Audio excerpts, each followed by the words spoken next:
Hello everyone and welcome back to the Ryan Retro channel. I just got this very exciting box in the mail, and for anyone who's ordered from Retroid or AYN before, you'll recognize this big Made in China logo as being something very exciting.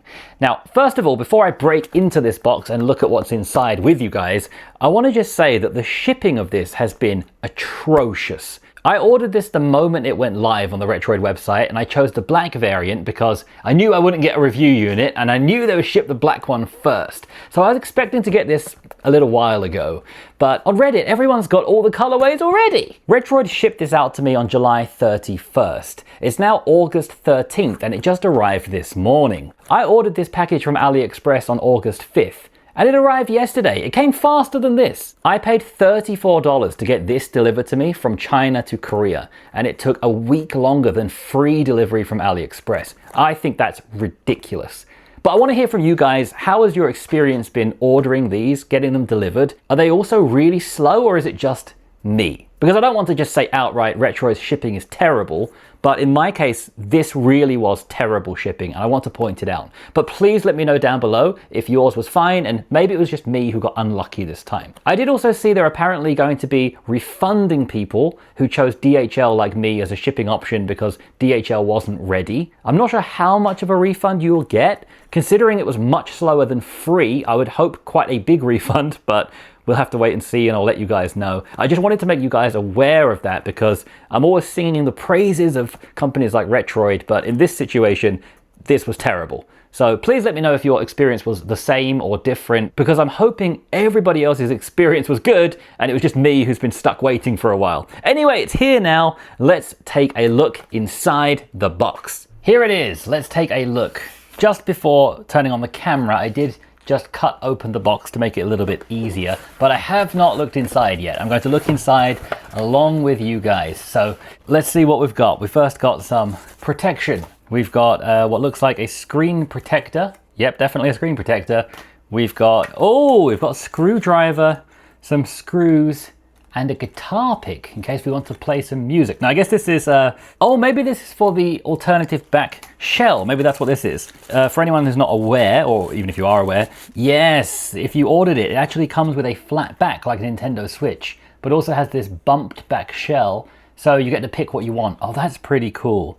I think I'm gonna like this, but let's test that in this video as well. We have more protection, and then we have the actual box itself, and it's a change from the usual Retroid kind of box. There's even more protection in the bottom, and that looks to be it. So let's move everything out of the way for a moment and look at the actual, the showpiece, the centerpiece, the main thing. Retroid Pocket Nova. Retroid have changed their font to a more kind of pixel gamery font. I do like that. It says Pocket Nova. Everything else is quite plain. Let me show you what a usual Retroid box looks like, because this is different. I come from the rich and give to the needy, dun, dun, dun, dun, but I'm not greedy.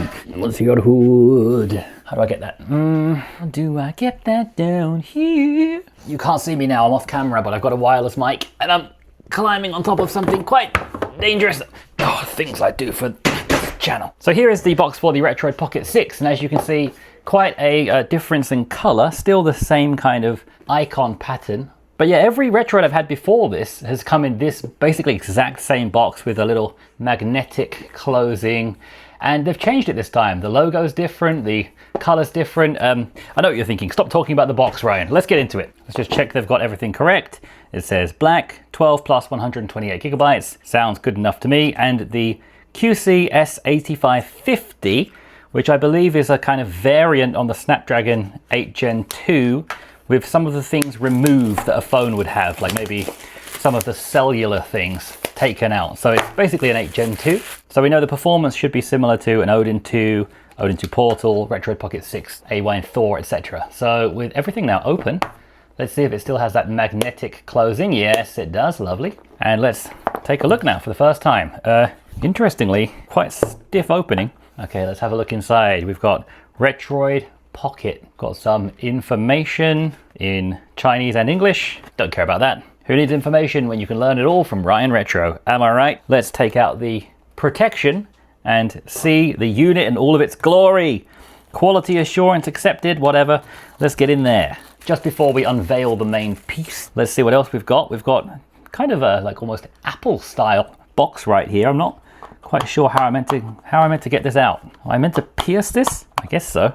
I think we're meant to just take this off. Okay, let's see. This is, oh, it's just a charging cable. This is a generic USB-C to C charging cable. I guess we'll see if it supports video output or not. And that's basically it. Very bare bones unboxing experience, just a USB-C cable and the device itself. But I guess what else do you need? Going to neatly put it all back together. Let's now look at the main thing. Oh, it's a beauty. Oh, that does look really nice. Nicer than it looked in pictures. Oh, that's gorgeous. It's nice and small. As you can see, it's got that flat back. So we do have the option to change to a more juicy one, which we will do in the video. Oh, let's zoom in a little bit. Oh, that is lovely. It seems to have the same joysticks that they're using on a lot of Retroid products these days, the same as the Retroid Pocket Flip 2. That does seem to be the same. Yeah, we're going to compare this with a few Retroids in a minute. But let's just first have a quick first impression of the whole feel. So let's start with the D-pad. Feels quite nice. Lots of little tiny clicks as we move it around. Doesn't feel the best D-pad I've used. It feels just fine. Face buttons feel nice, quite squishy. Not too loud, which has been a problem with Retroid in the past. They're quite nice. Sticks feel great. Sticks always feel great on Retroid devices, I think. Hall effect, RGB around them, all the stuff you'd expect from Retroid at this point. We've got the start and select buttons in the best location, in my opinion, feeling nice and soft. We also have the home and back buttons for Android. Again, feel nice and soft as well. Do love this positioning for the 4 buttons. I think it's perfect. We have what look like stereo front-firing speakers, which we'll have to test as well. Let's have a look at the top of the device now, and we have volume up and down, which are nice and clicky. We have power button. We have two, oh, and here, interestingly, we have 2 custom buttons up here, M1 and M2. There's probably a lot of examples of this, but I can't really think of any at the moment. I can't think of the last time I had like a Retroid device with custom buttons on the top.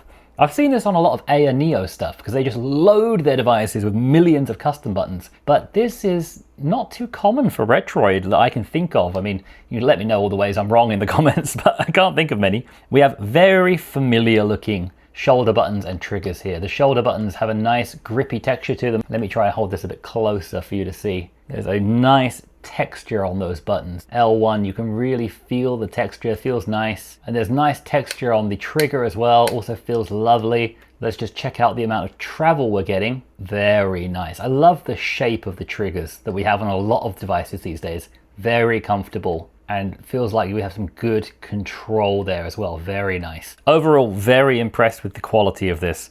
On the bottom, we have, of course, the USB-C port, which I'm sure it does support video out, but I have to test it to make sure. Headphone jack, and then let's test how good the SD card slot is, because I've had some pretty dodgy ones lately.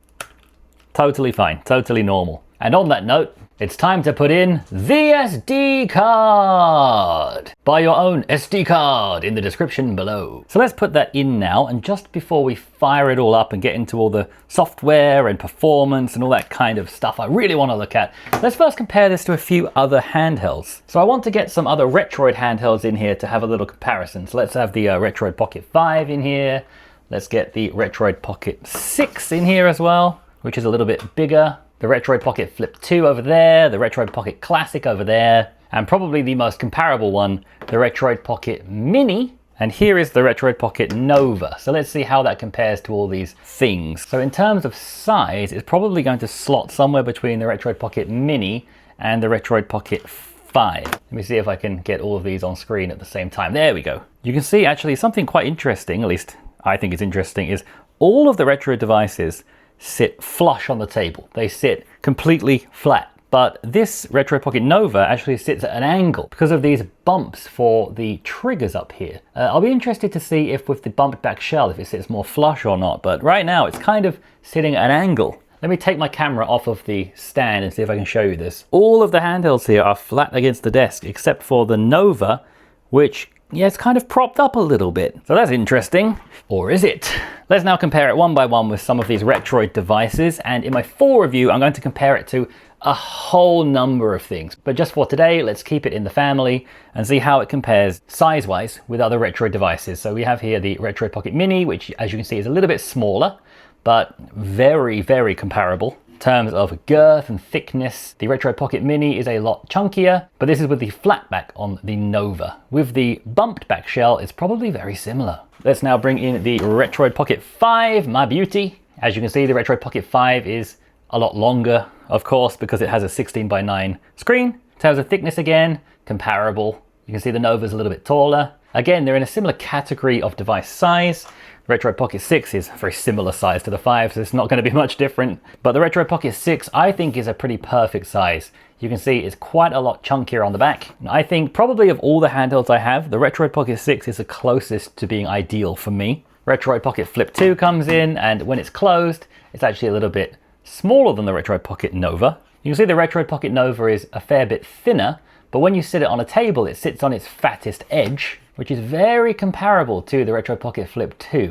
So when I actually look at it right now, the heights are pretty much the same on the table. They come off of the desk about the same height. But then of course the Flip opens up and then can be used like a little laptop and closed to protect it when you don't need it. But one thing that's interesting, of course, is the Retroid Pocket Nova is actually quite a bit more powerful than the Retroid Pocket Flip 2. Retroid Pocket Classic next, a very similar size but in a different form factor. Is it very similar? Actually, maybe not very similar, but similar-ish. Again, the overall thickness is going to be somewhere quite similar if you look at their thickest parts. Obviously, if you want a vertical handheld, you're going to go this way. If you want a horizontal handheld, you're going to go this way.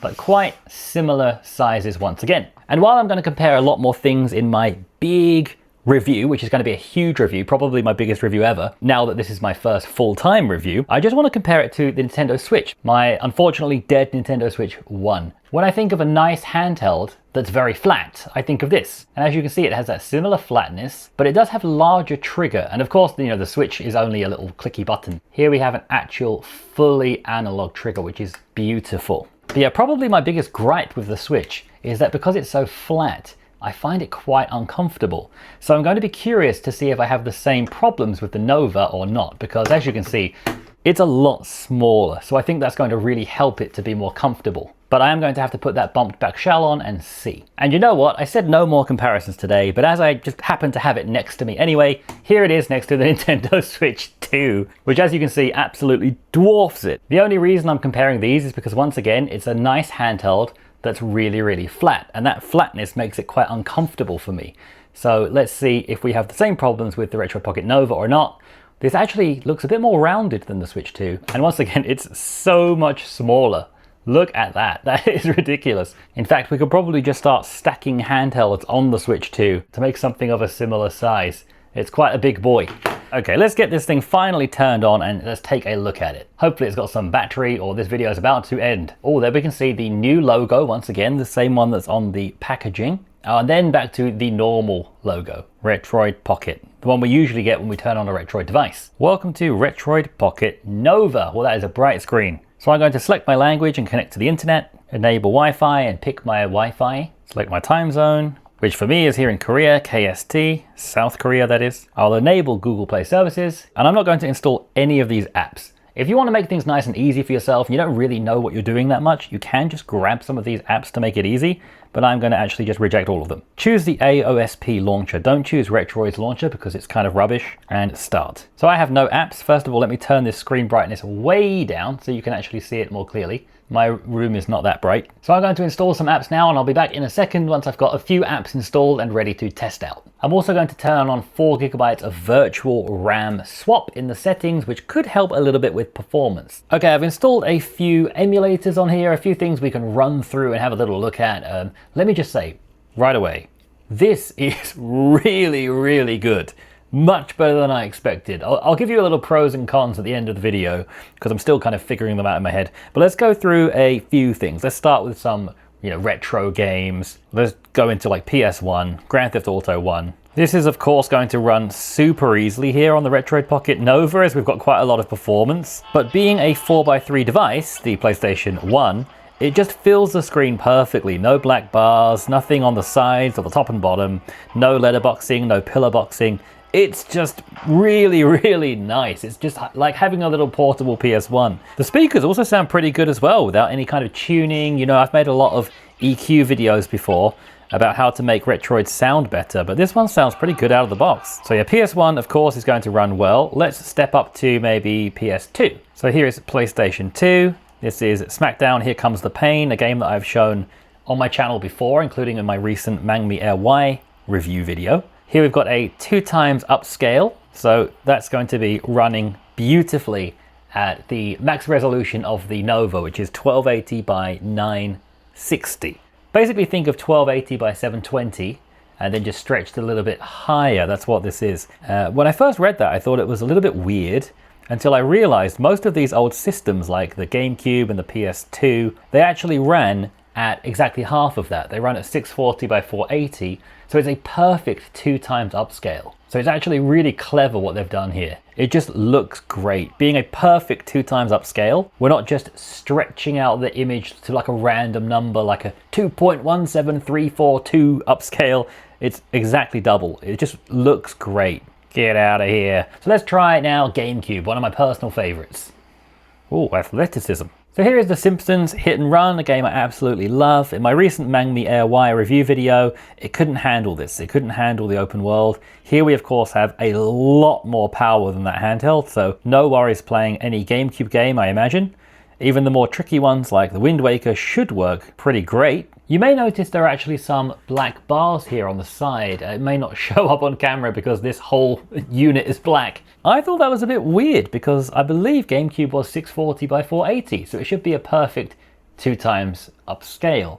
But according to Google, some games had a slightly strange aspect ratio, and they were at 640 by 448 or 660 by 448, which, you know, just ruins everything. So maybe we can come into the settings and force it into 4x3 perhaps.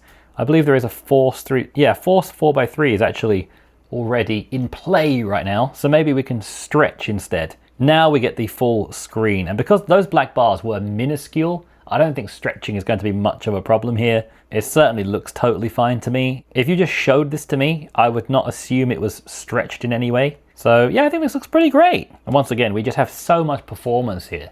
It's running great. Let's jump into something a little bit more demanding now. We're now going to look at Switch emulation. Here I've forced 4x3 resolution on Captain Toad Treasure Tracker. Some of the UI looks a little bit stretched, but the actual game looks fine. I have added a 4x3 mod to this. There is a repository you can find on GitHub with all kinds of 4x3 mods, which should make it look pretty good. It does certainly seem to look quite good now, just a few elements are a little bit squished. But the overall game, yeah, looks nice. This is a Switch game, which again, lightweight Switch games are going to run totally fine. Snapdragon 8 Gen 2 can handle most of Switch, but again, wait for my full review where I'm going to be going through lots of them. PC gaming now, using Game Native. Here is Balatro. Things do look a little bit laggy. I'm not super sure what's going on right now, but obviously this is not a game you're going to use for benchmarking. This is no Elden Ring, but I just wanted to try a game that supports 4x3 resolution out of the box, which this one does. So let's just jump into a game to show, yes, PC gaming is possible. We may for the first time want to turn up performance mode,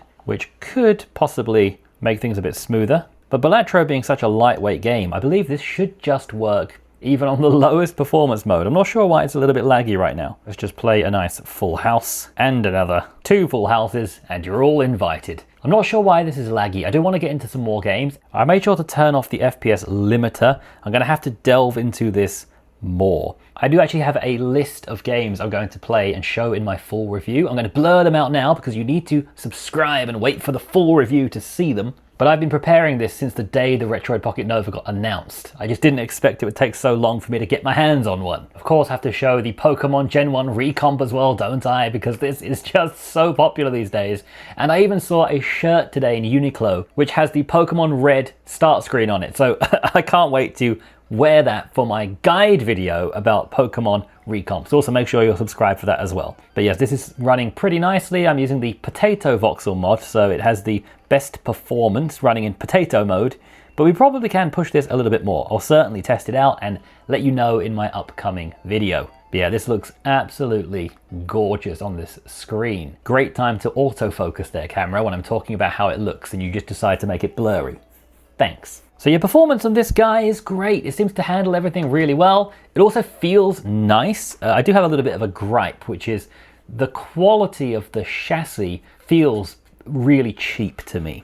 I mean, I guess it kind of is cheap in a way. I mean, it's like, how much is this? $200? It's not exactly super cheap, but it's cheap compared to a Switch or a Steam Deck. You know what I mean? But yeah, I'm not really impressed with the feel of the plastic, especially the back. And we are going to change that back out for another one now. So I think I've played around with this for about an hour or so. I've got a grip with how it feels. It does feel comfortable to me. I'm perfectly happy with this.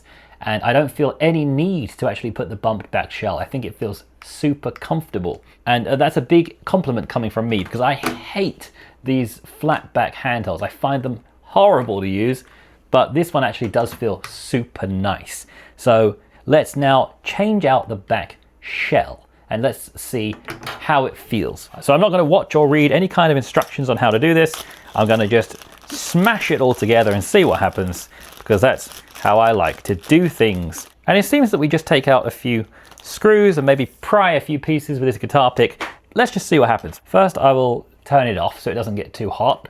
And then let's just start screwing. Well, that screwdriver's rubbish. Break out one of the big boys. That's better. Couldn't get any kind of power with that tiny screwdriver, so I'm using my, regular sized screwdriver. And very interesting that they give a whole set of new screws, because surely you can just reuse the ones that are in the handheld, no? We'll see. Okay, the 4 screws are loosened.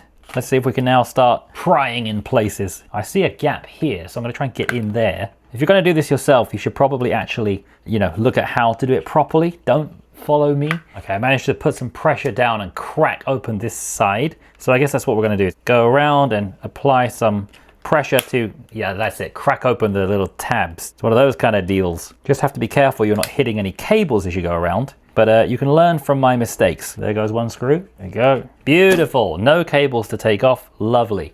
So here is the original back shell. And let's just compare the shells, now they're off. Here we have the original shell and the bumped back shell, which you can see is so much curvier. Okay, let's get this one on. And first of all, I'll just show you, give you a little look-see of what's inside. We have a very professional looking device. So let's have a look at this. We've got a little fan here, which I heard some people say is really noisy. I haven't actually, pushed it yet, which if you follow my channel, I'm going to push this to the absolute maximum. So I'm going to see if that's noisy or not. We have a battery that's got a nice little cover on it. Looks very clean. We've got what I guess are the speakers here. LLRR. I don't really know much about electronics. We've got some stuff. If you know about electronics, feast your eyes on all of the gizmos and stuff. Oh, I thought something was funny, which is this trigger is not pushing down properly and this one is. And then I looked closer and one of the tiny little screws has come off and got jammed in there. It's not jammed actually, I think it's like magnetically attached. Oh, that is a strong magnet on that trigger. Oh my God. Oh God, that screw is almost falling inside there. Okay, this is something to be very careful about. I'm gonna get some tweezers just so I don't drop that inside the cavity. Okay, let's do this carefully and not make a colossal mistake. Ooh. Okay, be careful with these tiny screws. I'm glad I sat there testing out the shoulder buttons, because if I didn't, I would have probably just left that there. Ooh, be careful with the screws. I see now why they give you tons of extra. Right, so let's now put on the bumped back shell. Here she is. Let's put that on. And they should be pretty simple. We should just, I guess, just have to click it into place. So all those tabs click in. Yep, that's it. And then put the screws in. So let's see how, I think the flat shell feels better. My immediate impression of that is it's not great. It's like the bumps are in all the wrong places. I don't like the feel of that. Let me just show you it now compared to the other handhelds I compared earlier. Let's compare it to the Mini. Here you can see it's quite similar, I guess, if we put them like that. Maybe a little bit more bulbous on the Nova, but very comparable to the Mini. Let's compare it now to the Retroid Pocket 5. Here you can see very similar. Again, it looks like it juts out maybe even a little bit more. I think very similar. The grippy part is taller on the Retroid Pocket 5 and a little bit shorter on the Nova, even though the actual heights of the handhelds are similar. A little bit different, but very similar again. And then the biggest, thickest, juiciest boy, the Retroid Pocket 6, that one is, oh, quite similar looking actually. I thought the Retroid Pocket 6 was going to dwarf the size of the grip here, but there does seem to be a different kind of shape. This is the Retroid Pocket 5 and 6, and they have a kind of similar long curved shape. Here on the Retroid Pocket Nova, it has like the thickness, but it seems to be shorter. It seems to be flat and then suddenly a lump. Whereas these ones seem to be a much longer, more gentle curve into the lump. Do you know what I mean? I think I'm just talking absolute gibberish. What I mean is, if you look at the top part here, it looks like a flat back, but then it suddenly juts out quite a lot just very quickly, whereas the other handhelds look like they more slowly go into their ergonomic bump. This is very difficult to explain. I hope you can just see some differences for yourself by looking at the camera. But yeah, in practice, feeling it immediately, I don't like it. I thought I was going to really like this because I usually like a big, thick, girthy behind, but I don't like this at all. And in fact, I'm not going to screw this in. I'm going to immediately go back to the flat back. So I'm going to once again find a place I can get my guitar pick in here. Let's retire that bumped back forever and go back to the flat back. Is it much better like I think it is? Yeah, that's much nicer. I think the flat back is the way to go. I mean, it's a subjective thing, right? Ergonomics, everyone's different, but for me, flat back is much nicer. And that's not even taking into account, it's obviously going to be slimmer and easier to put into a pocket or a bag. I have this little bag that I'm taking with me everywhere these days when I go on trips, and it's really small. You see, like the Retroid Pocket 6 is pretty much the full size of the bag. And if I put the Retroid Pocket 6 inside, I'm not sure I'd even be able to close it. Yeah, I can't even close it with the Retroid Pocket 6 inside. I also cannot close it with the Retroid Pocket 5. I think the Nova might fit in here. So let's get the bag open, put it in the Nova. Yeah, it closes. It closes easily with the Nova inside. This for me is a nice use case for the Nova. So first opinions on the Retroid Pocket Nova. Let me give you a quick pros and cons list of my first hour or two with it. And then when I do my full, really in-depth review, which will be my most in-depth review I've ever done because, I have time now. I'm full-time on YouTube if you saw my recent reveal video. First impressions, pros and cons. First impression is I really like it. First impressions, pros. All the buttons are super solid, feel nice, lovely sticks. The form factor is great for a little 4x3 device. The screen really fills up the full size of the device. It's not like the Retroid Pocket V1 I have here, which has all this wasted space everywhere, which I don't like. But this uses its space really nicely. It's almost edge to edge. We just have a bit of a bezel, but not much of one. If I just bring up a game again so you can see the screen to body ratio, I think the screen to body ratio is very nice. Also like the construction because it feels more toy-like the old Retroid devices. It's not all glass front like the Retroid Pocket 5, which, don't get me wrong, I also like this as well. But this one feels more safe to just throw into a bag and it's not going to smash as easily. Just as I say that, it starts cracking, but that's because I haven't put the screws back in yet. Speakers sound really good. Listen to this. Very loud and sound very, very good. And the performance is going to be excellent for something this size. I think it's a really, really good device. Let's think of early cons. First of all, I think the material feels a little bit cheap. Not terrible by any means. It's not like one of those R36S clones, which feel quite bad, but they're like $20, so you get what you pay for. But it's not super premium feeling. Doesn't feel great. Also have to say the shipping was abysmal. But that might just be a me problem. Again, please let me know in the comments how your shipping went. I really want to know if it's just me that got unlucky, and I hope it is. I hope everyone else gets their device really quickly. Aside from the plastic not feeling the best, I don't see any downside yet. I have had a problem, which is I can't sign into Google Play. It's not letting me sign in. So I'll go away and fix that, but that was a bad first impression. Also, Game Native keeps crashing. And I've never had Game Native crash on any device I've used over the past few months. So having a few, teething problems, I'll just say the out-of-the-box experience does have a few bugs, but I'm sure I'll be able to figure those out and then let you know how I did so. So straight away, not really any real cons. I think it's pretty great, better than I expected, and I'm really excited over the next few days to really dig deep with this, see how much we can push the performance. I mean, we know the performance of 8 Gen 2 really well, but I've never really pushed it super hard, specifically in 4x3. So I am on the hunt for all the best 4x3 games that we can push super hard. We'll see how that goes. We'll see how it stands up to the task, how the fan is, because I've heard people complain about it. There's loads of stuff to do. I don't think I even mentioned in the video that it's got a 120 Hz panel, which is amazing. It looks fantastic. I'm really excited to play with this more, and I hope you'll be there to watch it. So thank you so much for watching. I want to give a huge shout out to my Patreons, because after my recent video about going full-time, I got a few new Patreons subscribing to me to support me, and I want to say a huge thank you to the people who just newly subscribed and the people who've been there for a long time as well. It really helps me. Thank you so much. If you'd love to join this list of wonderful people, check out my Patreon link in the description below. If you'd like to buy your own Retroid Pocket Nova from the official Retroid website, check out my affiliate link in the description below as well. That also really helps me out. And most of all, just thank you for watching. I hope you learned something useful or had some fun. If you did, please give me a like and subscribe if you haven't already. And I'm sure it won't be long before we're saying hello again.